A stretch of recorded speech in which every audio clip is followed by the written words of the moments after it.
We have 3 things for you to keep in mind when you're selling internationally. I'm Leslie Douglas. I'm the Director of Sales Training at JB Sales. And I'm Morgan J. Ingram from Sell Better. So let's get right into the 3 things that we were going to talk about. Number 1 is understanding the channels and being aware of them. So for example, in Germany, they have Zing, and that's obviously not in the States. So we have to just be aware of using the different channels across the board.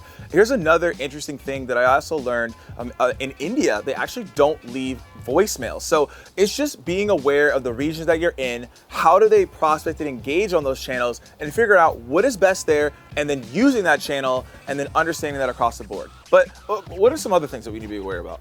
Yeah, something else in that same line, educating yourself on the formality in the region that you're calling into. Different regions, Germany, Japan, are much more formal in their introductions on emails, on the phone, the level in which you call. So just going ahead in advance and taking a look to see if there's something that you can educate yourself on before you show up in an email with a hey.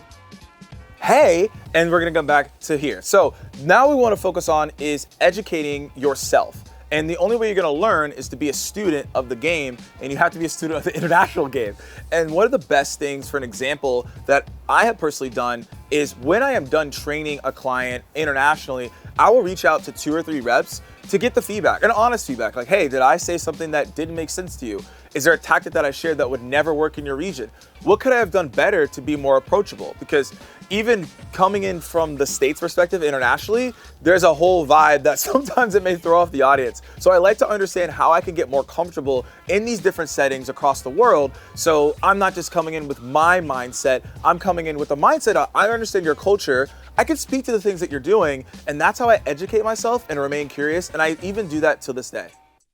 Also, really love the book Kiss, Bow, Shake Hands. It gives you each individual country, talks about different pieces of their culture, ways that you can discuss business with them, how to handle different situations. So if you need a quick read, you can go to a specific page when you're calling into a specific region and look for information there. I think the real key is always being curious. We can seek to educate ourselves, but ask, what could we be doing better? Yeah, and you can go get that book on Amazon at any time that you want to across the board. And so subscribe to the channel, and then also a comment. We were talking about international. Where would you like to travel next?